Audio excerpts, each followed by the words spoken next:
Hey y'all, it's Carly Pierce. Welcome to Thursday at CRS. If you haven't yet, download the CRS 2020 app. You can actually ask questions while the panel is happening, and then after, make sure you take the survey, which will give you a chance to win a registration for CRS 2021. If you can't make it to the New Faces show this year, you're gonna miss my guy, Riley Green, but someone else wants to see him and all the other artists, so please turn in your ticket because other people really do want to go. Don't forget, at 4 o'clock today, Eric Church will be our keynote speaker, and he'll be talking about chasing creativity. Personally, I think it's one of the most important things we will have at CRS this year, a night of remembrance of the incomparable Bob Kingsley. We're talking about CRS Acoustic Alley, and I'm hopeful you've already heard by now that Garth Brooks is going to be there. Doors open at 6:30 tonight. We look forward to seeing you there.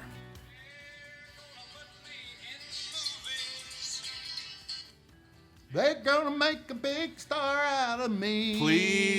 Please silence your cell phones during this session.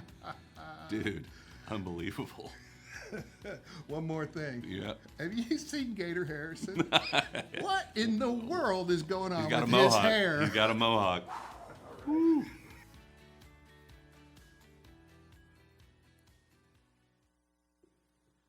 Well, welcome back from lunch and welcome to CRS 2020.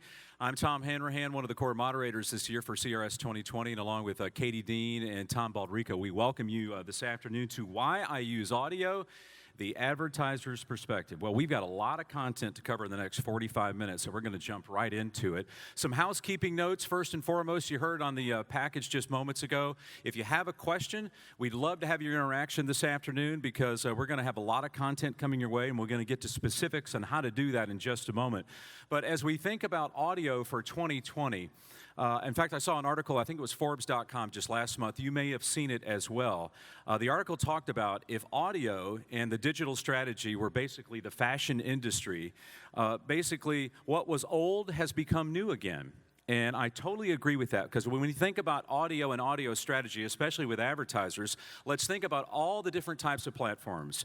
We have our good old friend radio, right? Terrestrial radio, still reaching 93% of Americans every week. We have digital, we have streaming, we have programmatic, we have podcasting. So as an advertiser, and especially for all of us in the sales department, or for you in the sales department, I'm a product guy, how do you sit in front of your clients and have the right recipe, the right strategy, if you will, with all these different platforms for audio? Well, this afternoon we have two experts on our panel who will be addressing that. And when I say experts, they are. Our good friend Tina Murray, the president of Mind Dance Marketing in Houston, will give us specific examples that she has deployed with her client Chick-fil-A there in the Houston area. And also Jennifer Hungerbuehler, a part of Denzu Aegis Media. She works with Amplify USA, also has different top-level strategies that she has used with her clients as well.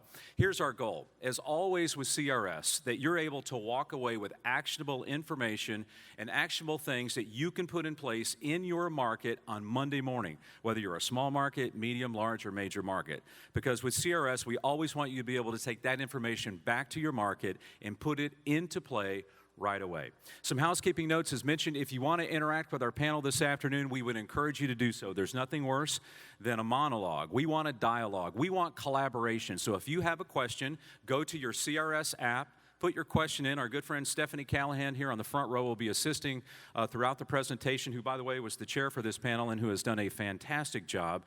She will be interrupting with your questions. So as the typical model used to be, we would do content, then maybe give you 5 minutes to get your questions in. What we'd rather see is us have a free-flowing discussion and collaboration. And if you have a question, put it in the CRS app. We will get to it right away. If you want to go old school and raise your hand, you can do that as well.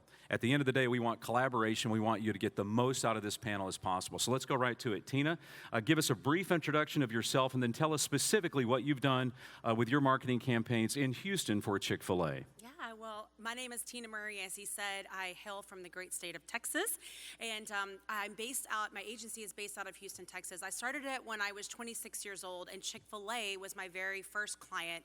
We've grown since then, but over the last 21 years, we've really been dedicated to supporting franchise concepts as they grow their brand. So our agency, in regards to Chick-fil-A, which is what most people are interested in, the brand of Chick-fil-A, and we manage their brand across 17 markets. So From an audio perspective, we are partnering in small markets like New Orleans, Laredo, Southwest Florida, Pensacola, medium markets like Orlando, Richmond, Virginia, and then large markets like New York, Atlanta, DFW. So we kind of run the gamut across the country in our support there. We also uniquely do everything from budgeting down to activation. And so when we look at audio, we're actually the agency that does boots on the ground interactive too. So you'll see our team, I have about 150 people that work for me across the country that puts brands into motion. And so when we look at the audio placement that we do, a lot of times it results into sweat equity activation. And our company does that. With that being said, less about Mind Dance and more about how we use audio. In regards to Chick-fil-A in particular, there is an overarching umbrella that Chick-fil-A National puts out. And I mention this up front because it's two separate strategies that we use. From a national perspective, they're really in charge of making sure when you see the logo that you know what it means, right? So traditionally, that media looks just straight up brand. When you hear it, it talks about Chick-fil-A, the company. It might talk about a product. It might talk about the app. But at the market level, what we do for 17 markets across the country, we take that brand and we put it into motion. And so product awareness, driving trial, utilizing the app, not just for what it is, but how people should use it, and then local storytelling. So Chick-fil-A recently came out with a new mission, a brand positioning statement that said they want to be the world's most caring company. And so in an effort to do that, we have to really pay attention to how we're using audio to get down to the local storytelling, and then how we're backfilling those stories back up into audio to that larger audience that you guys support for us. One of the first things that I would say about how we go about buying audio for the Chick-fil-A brand in the markets we serve is that we don't buy ad space. The brand at Chick-fil-A is really and has always been about people. You might recognize that when you go inside our restaurants, that they feel like the recipe is right. I mean, Truett Cathy and the Cathy family has been working on that since 1964. But the people piece is the pivotal piece that Chick-fil-A delivers. And because of that, the way we buy audio is also unique in that. We're looking for the strength of your station, and we're looking to buy people and to move people towards our brand. Likewise, I would say we're not looking for a buyer. We're not looking for a shopper. We're looking for the buyer. So there is a moment in audio where you want to just layer up with as many stations as you can in a market and put as much money as you can to tell a single message. And the approach from Chick-fil-A has always been a little bit different. We look for stations that intimately know their listener and can take us directly to the buying transaction. And then the other thing is why we don't buy ad space is sometimes on stations we don't buy because the station or the rep doesn't actually understand their own listener. They don't know who he or she is and what they're interested in and where they eat, shop, play. And so we're in the business at Chick-fil-A of doing life with people, finding people in their micro moments and serving up an opportunity of care or refresh or respite. And so some stations just don't get that, and they just want to sell us, well, we're a station and we're on the air, and it just doesn't fit for us. So my encouragement in our buying to the people that work for me is we look for stations that are just humanistic, and we get to know people that know their business and then bring our brand alongside that. I would also add on that, again, how we buy the audio is a little bit different for Chick-fil-A. So first thing is we buy very short cycles of audio. So at the local level, our goal is to make operators money. I mean, at the end of the day, we want to drive people into the restaurant and we want to have that transaction happen. And so when we buy audio, we're buying specific at the local level for a time of season. So is it breakfast? Is it snack time? Is it dinner? And we go on the air and buy just day parts for that messaging. Now, many years ago, we used to buy all day parts. And we've just gotten a little bit more strategic about how and when we want to talk to consumers. Part of that has to do with the limited money and the limited space that we have to do that in. But the other part is that we really want to catch consumers when they're ready to hear us. Traditionally, audio for QSRs and for Chick-fil-A in particular you are the last thing that they hear about our brand before they walk into our restaurant. And so it's important that we get your messaging right and right on time. So for a breakfast campaign, let's say we only buy during the AM drive. We don't buy PM drive. And for a dinner day part, we only buy PM drive and not AM drive. The other thing that's changed in audio for us over the years is that we used to buy 60s, and then we bought 30s, and now we buy 15s. And the reason why we do that is because, again, if really we're talking to an audience in a specific day part, we're buying 15s just to get the message out. It's just news content. It is, come here now, get this now, experience this now. We're seeking people in their micro moments of their day, and then we're buying a multitude of touch points, which I want to show you an example of that here in just a second about how we use audio to stretch across many elements of the brand at Chick-fil-A. What we need from audio, from stations in particular, I mentioned earlier about how Chick-fil-A is relational, and honestly, that's the way we would prefer to have our interactions with stations. I heard somebody tell me recently that interactions with agency are really about KPIs, data, analytics, and they challenged me on the relational part. And I have to say, I represent 17 Chick-fil-A restaurants. We have several billions of dollars that we're responsible for the brand, and my team is charged with the relational aspect. So don't get lost on that. I have a lot of reps that come in and they're just like, here it is, and this is what it looks like, and we can do this for you. And it's a turnoff. It's a turnoff to know that all you want is money and selling the airspace. And so I would lead with relational because it's super important to what we do at the brand of Chick-fil-A, and that's how we buy media.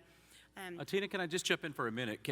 You were talking about the rapid fire, hey, we have all this to present you, you just want the money, but how does that work with AEs that perhaps want to pitch you new ideas? What if it's not just, hey, I want to, try to secure the buy and leverage as much share or dollars for my radio station, but what if I want to pitch you ideas? Are you open to that? Yeah. So I would say the first thing is that a good agency would understand that you have to make money too. And we have to be in the business of making money for the Chick-fil-A operators, or we would not have a job.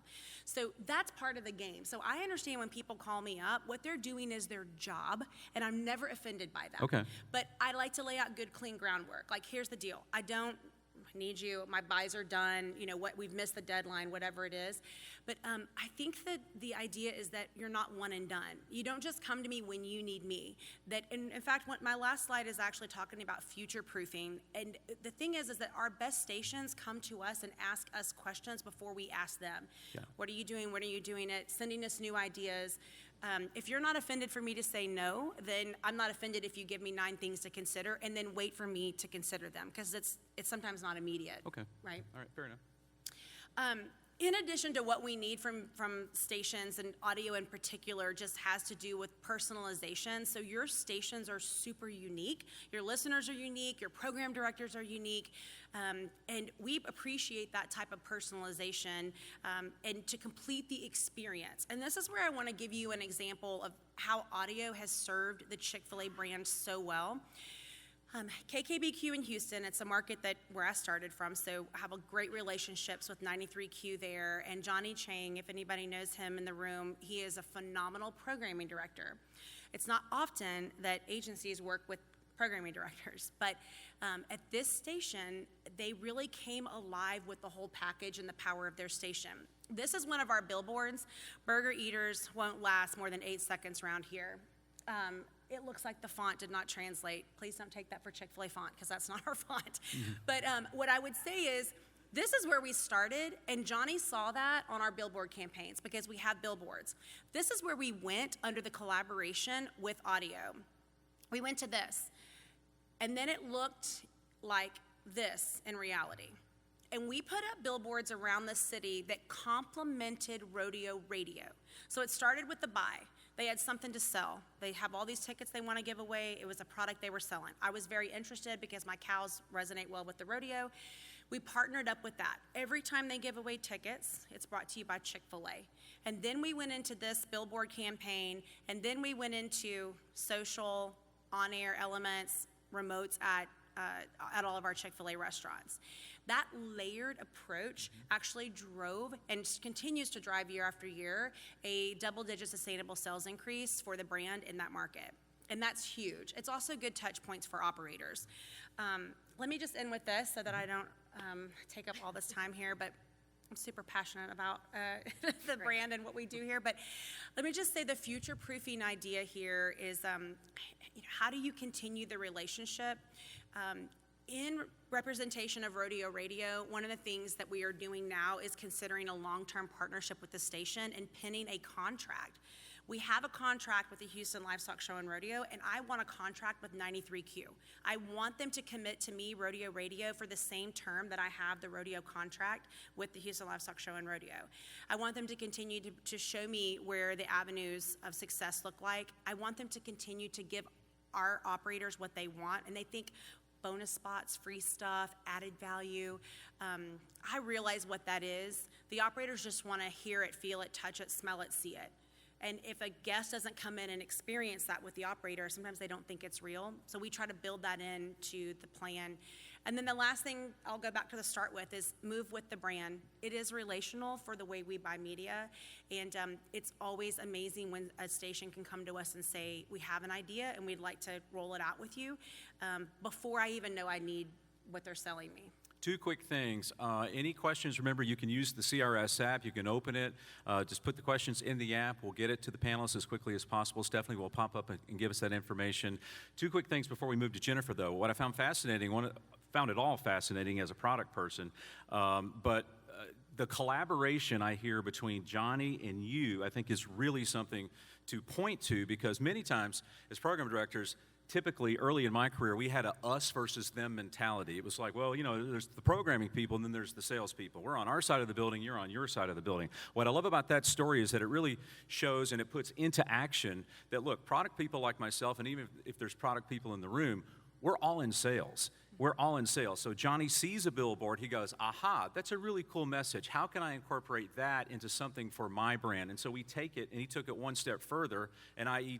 Tina goes, oh, well, of course, we want to be affiliated deeper with the Houston Rodeo. So I think that's really a cool thing to point out, because a lot of programmers, I don't think, would take that extra step to go the extra mile of, do I want to embed and have a relationship with an agency, with a client, and then go to them and go, hey, how can I take your idea, which is already really good, and how can I make it better? And kudos to you, Tina, for being open-minded in that process, I think, to go, okay, we'll listen to this. So you're the program director, so what's your interest in this? Well, obviously, a good program director wants to advance their brand. They want to do things that are good for their radio station. I think that's a really cool story to point out. The second thing I want to ask quickly before we go to Jennifer, and that is, you were talking about how most of these campaigns that you're putting together are all relational.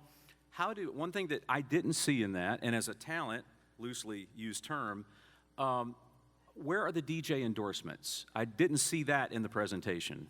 Yeah, so that's a great question, because Chick-fil-A as a brand doesn't allow DJ endorsements. So we don't align the brand with a personality. And that's just about future-proofing their brand, is the way they see that. But the way that we kind of make it personal is by doing station recorded spots. And so everything that we do out of Mind Dance is station recorded, because I believe in the flavor and the profile and the dialect from wherever. The guy in New Orleans sounds different than the guy in Laredo, sounds different than the guy in New York for sure. And so we let the stations actually record our spots for us. Okay, interesting. Okay. I do have a couple of questions that have come in via the app. Yes, Stephanie. So the first one is, Tina, so many QSRs by TV in evening prime time after dinner. You mentioned that Chick-fil-A buys smart day parts while consumers are the closest to the purchase. Thoughts on why do many QSRs don't understand this concept, and why don't they also apply it?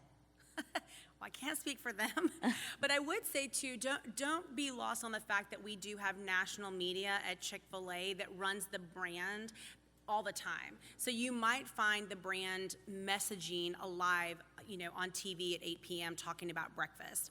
I think from an audio perspective, because it's instant gratification, we choose to be very surgical in the day part, because there are a million things going through your brain when you're driving or watching TV or whatever you're doing. We want to catch the moment where the consumer hears us, believes us, and moves for us. And then it's our job, and I would say this, encourage your clients to make sure that they know what their job is too, because we ran a campaign early on audio and told people to take action, and they did, and we weren't ready for it. And so it's our job to know, if we do this, our team needs to be ready for this on the front line. But from audio, we really just buy surgical day parts, and it's performed really well for us. What other audio do you buy besides terrestrial radio? Yeah, so we have streaming. I mean, we on the digital side, so the HD side, I mean, it's not a large part of our budget. I would say it's less than 25%. So we still believe, I would borrow this from a very savvy woman in radio that said, as long as automakers put AM and FM in the car, it has a place in our life. And so we still truly believe about utilizing the AM, FM traditional platforms to tell that message. And then the other 25% is diversified amongst those other places. Great, thank you. My pleasure. Okay. Why I use audio, the advertiser's perspective. And Tina, thank you so much for your input. That is fascinating. And I tell you, it's been a real joy as a programmer and a product person to work on this panel the last 5 or 6 months, because one, I knew I was ignorant going into this, but boy, I learned so much in this process. Jennifer, we want to turn to you, and obviously Jennifer and her work with Amplify USA. It's a part of Aegis or Dentsu Aegis Media, and Jennifer, your strategies with multiple brands in the United States, whether it's podcasting, whether it's terrestrial, whether it's digital, whether it's programmatic. Give us first a quick background on your career, and then how your strategies have put into play with your clients. Great, sure. So my name is Jennifer Hungerbuehler. As he mentioned, I work at Amplify, and Amplify is the investment arm of Dentsu Aegis Media. And Dentsu is a large holding company. We have about 15 different agencies that sit underneath us, and essentially it's my job to do investment strategy, partnerships, operations across all of our different brands. And one of the big parts of my job that I am in charge of is audio investment and partnerships. And so I've been with my company through the ranks for 17 years. I absolutely love it. My passion is in local media, but I also represent network audio as well, so I feel it's pretty well-rounded in the local investment space. And it's so interesting because Tina has taken a very tactical and granular approach working with franchisees, and they are definitely their own kind of breed, because we worked with many, many franchisees over the years. And just as a sample, some of the clients that we represent, there is Home Depot, Longhorn, General Motors, CarMax, Land Rover, Subway, Jack in the Box. So we are all over, from everything from consumer goods to retail. You name it, we probably touch it in some capacity. And so I think I'm going to take like a little bit more of a 20,000-foot approach with the strategy and how we look at it. I mean, from our perspective, as you mentioned earlier, radio, terrestrial radio, reaches 93% of people 12 plus weekly. That is tremendous. And so as we spend like a third of our day right now listening to audio through media, that's huge, because radio and audio is going through a true renaissance right now. Yep. And what's interesting about it is the interactivity that it has and how we're using it every day. And so what we have to do as marketers is we have to really help educate our clients where they fit in this new audio ecosystem, because it is changing and it is interactive and it is evolving. So it's very exciting. So what we do is, how do I get back up? I have to hit power. Technical glitch? Okay. So what we do with our clients is we really need to advise them to have a sound strategy. And we think that this is very important, because if you think about it today, right now we are listening to podcasts, we're listening to connected speakers, we're listening to connected cars and smart speakers. And so what does that mean for our brands? Do they have an audio identity? Do they understand what their audio characteristics are? Do they have a sonic image? Do they have really is it a reach play? What are my business outcomes that I'm trying to reach, and where does audio fit in this ecosystem, and how do I better understand it? So we try to have an audio strategy, and basically what that strategy is about is that audio is ubiquitous. It is everywhere. And I was going to show this really pretty pie chart that I got from the RAB. And And what it does is it showcases all the place in our lives that audio touches. It's mobile, it's live, it's personal, it's engaging. It is truly everywhere. You cannot escape it now. And if you are a big brand or a small brand, you need to understand this and you need to know where you sit in the ecosystem. So, just to give you two quick case studies, I'm not going to go into the level of detail that Tina did, but I do want to tell you two success stories that we've had for some of our clients. And one of them is a CPG. It is a non-retail account, and they historically have not advertised in audio at all. They have just felt that it isn't a good message for them, and television and digital is far superior for them. Oh, there's my chart. There's my chart. It's pretty. Anyway, so they traditionally have not been in audio at all. So what they did is they started to dive deeper into understanding who their audience was. And what they started to find was that their audience was actually engaging with audio, and there was the potential for them to garner incremental reach by going into radio. So they started testing and learning. And the first thing that they learned was that, oh yes, I am getting incremental reach, and I'm getting it at a more affordable and efficient price than I'm getting with television. So then they said, let's do some market mix modeling and let's see what that looks like. And once they started to do that, they started to see that radio was actually driving more sales than digital. I know, that's a shocker. That was like a big aha moment. And then they went so far as to find out that the return on investment with audio was greater than it was with television. And that was a huge aha for them. And I can tell you now, 1 year later, they are spending tens of millions of dollars in audio right now. And I know for the people in this room, you'll be happy to hear that it's coming from television, because usually that's always the number one question. And so it is, and that's what's happening. And then another interesting case study where we've seen success is through a retail brand. And this particular retail operation has thousands of locations across the United States. They do national radio, they do local radio, and what's been so interesting for them that is really different than a lot of retail is that they have not had a lot of success with the promotional messaging. Usually you're going at that right place, last minute shopping, you're thinking that you're going to hit them. It actually wasn't a great driver for them. And I don't know if it was their creative messaging, but what happened is once they switched to a branding message and they went back into network radio and back into spot radio, what they saw after 7 months was a 5% brand awareness lift. So it just goes to show that if you are a brand, when you have specific business outcomes, radio absolutely needs to be a part of that package, and it can deliver. I mean, I just showed you two great examples of how powerful radio can be today. So, and do we have any questions, Stephanie? Once again, if you have any questions on the app, you can submit them. One thing that I noticed, and finally seeing this slide, and I saw it last night, but I see a little bigger today, is that for a client to have a proper sound strategy, your role then, knowing that we have different demographics, different targets, and different platforms that the potential advertiser is wanting to go after, how do you advise them on how to carve up the infinite amount of dollars they have into which platform? I mean, how do you decide, okay, this is the investment in the channel you should make for your dollars for this particular client? So of course we have a plethora of tools at our disposals that help us decide what the media investment should look like, but really it's getting to know and understanding your target audience. We need to understand their behaviors, their mindsets, their motivation, and then we need to understand how are they interacting with media and how are they using these channels.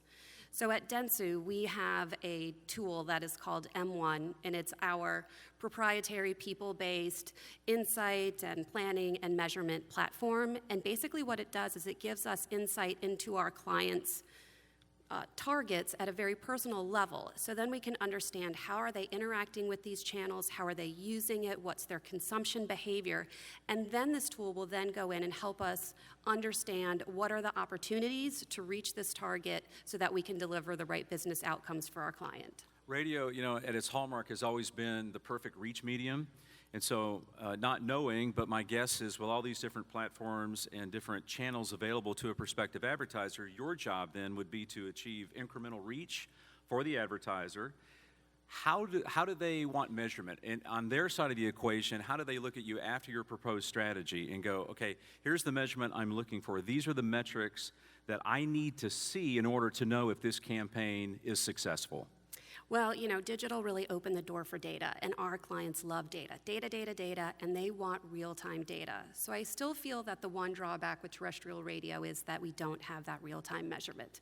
And, anything we can do to someday get there would be very opportune.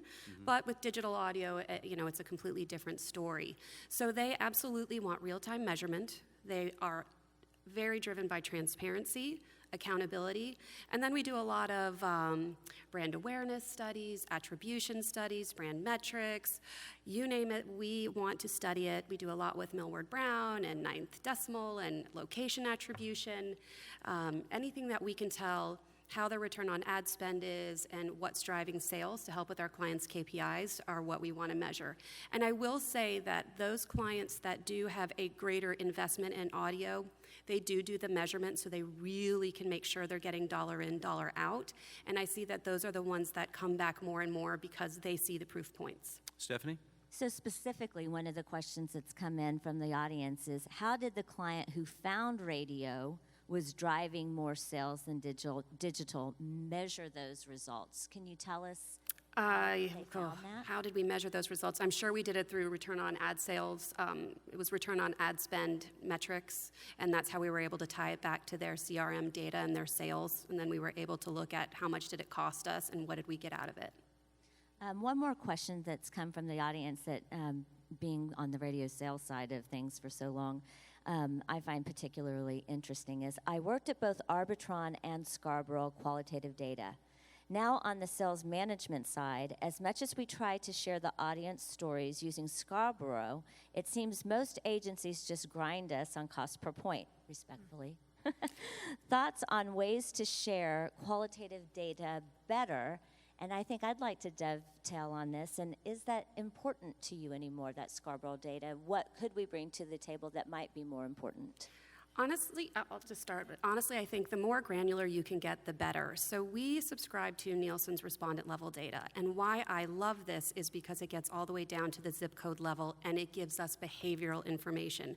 So when we're going in and we're doing a buy, let's just say for a QSR, since we have Tina here, if I go in and I pull a ranker just for Atlanta to see how men 18 to 49 deliver, great, I can see the top stations. But if I go in and I want to look at people who have gone to, let's just say, Chick-fil-A in the last 30 days, I can go in and now pull a ranker off of them so I understand what is their behavior, because this is based on credit card information. And that ranker, when it comes out, could be very, very different, where the top 3 radio stations that perform well against men might not even be in the consideration set for the people we know are actually boots on the ground in Chick-fil-A. So I love that information. So anytime you can give me that granular information about my client and how it could potentially deliver on their KPIs, then we're absolutely interested. And if you ever come to one of my buyers and they're not, please call me, because that's very important information for us. I was just going to add to that thought that about don't wait until the end of a campaign to be proactive in disclosing the strengths of your station. A lot of times that the buy begins with knowing the strengths that are already out there. And so that I would take that back to relational. Like if I know your station and your strengths, then when I think about where I want to place, I'm already thinking about your station because I am constantly in the know about the strengths of the station versus waiting to see how it performed on the back end.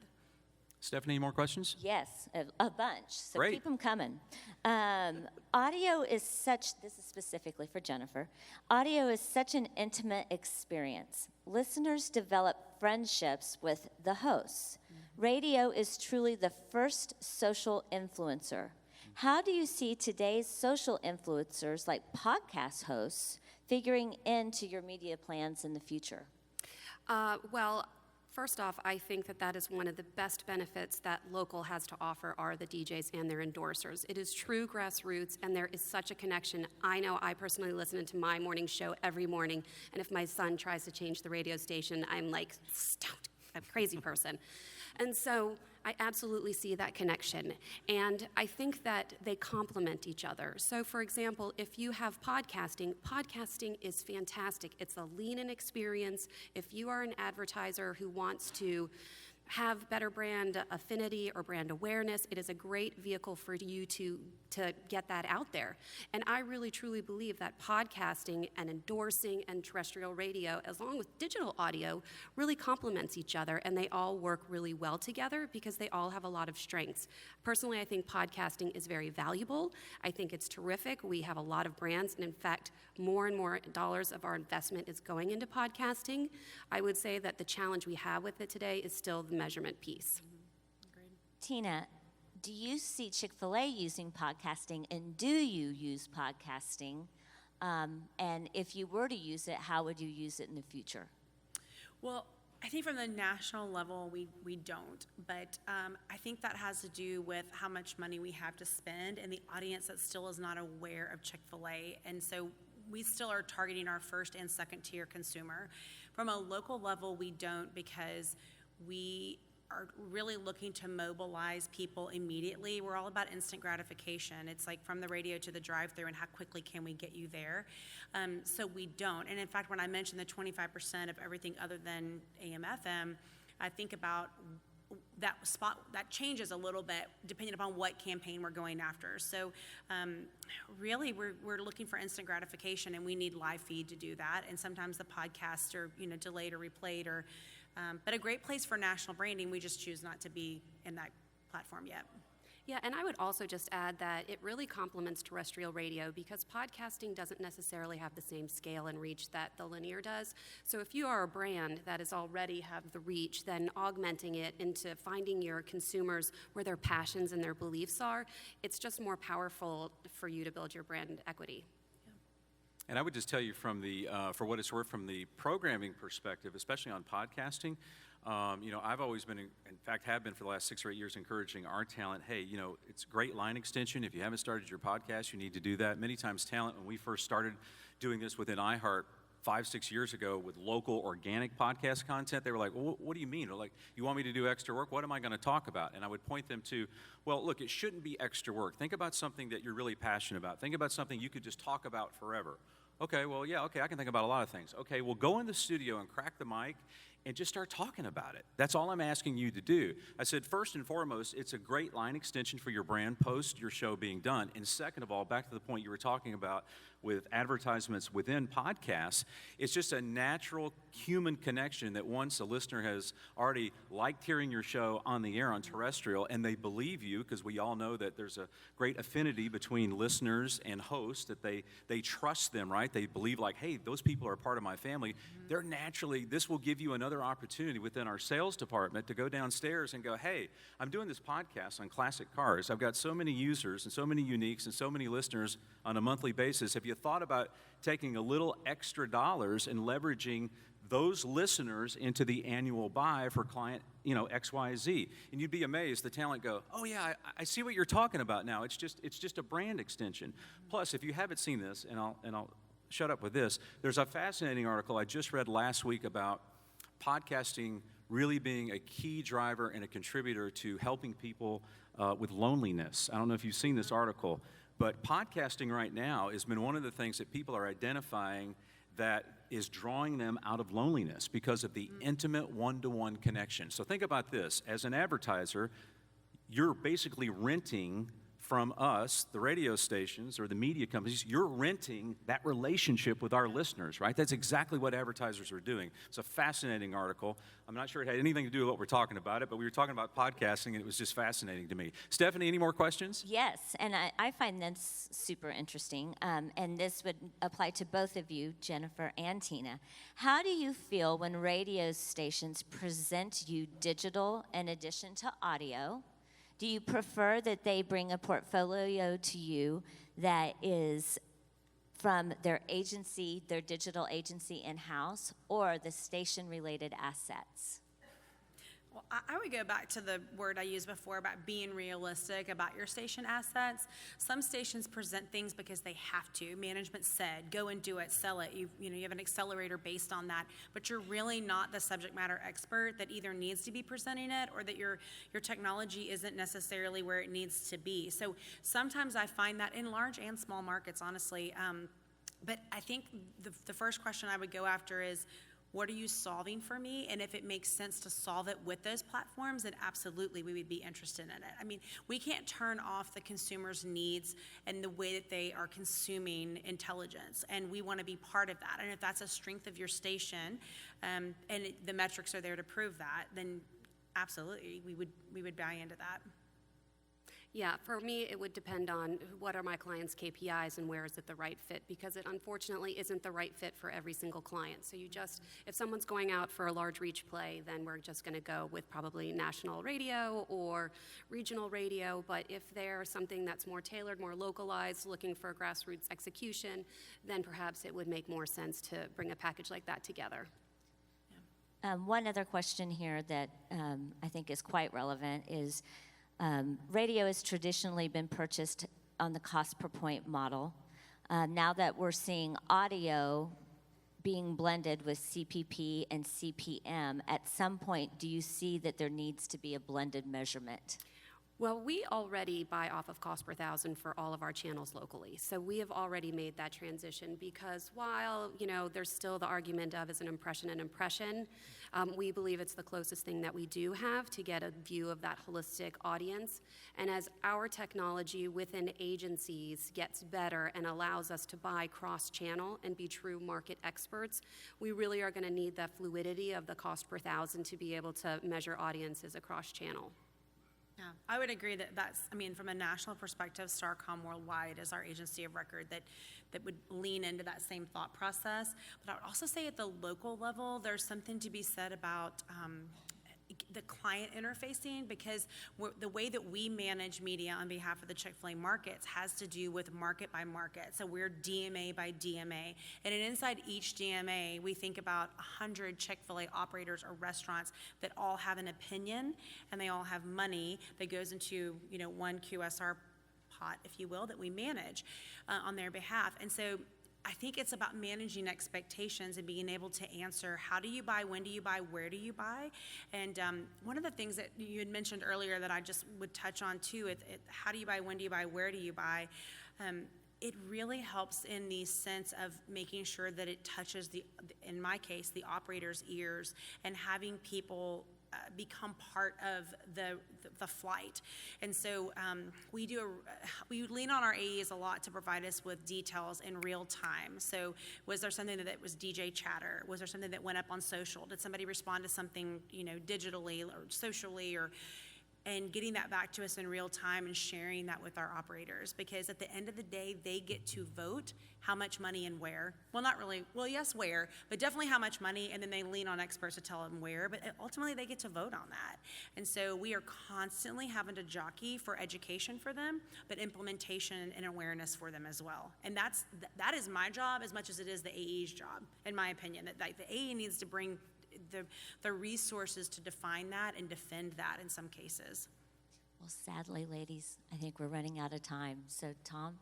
Yeah, and you know what, I'll just dovetail on that to wrap things up as far as getting that information back through the AEs and obviously ultimately to the clients. I look at it like, if I'm the client, I just want to see a good return on my investment. And the more information you can share with me that something is actually working in the field is better, because at the end of the day, I mean, as you said, they may not be able to vote in your particular instance, Tina, where to spend the money, but they can certainly decide, they can vote how much money is available to spend. So at the end of the day, it is about making sure that we're good stewards with the dollars that our clients have invested with us. By the way, all the key takeaways, in case you were trying to write really quickly and did not get them all down from Tina and Jennifer, the good news is that Stephanie has been transcribing very fast.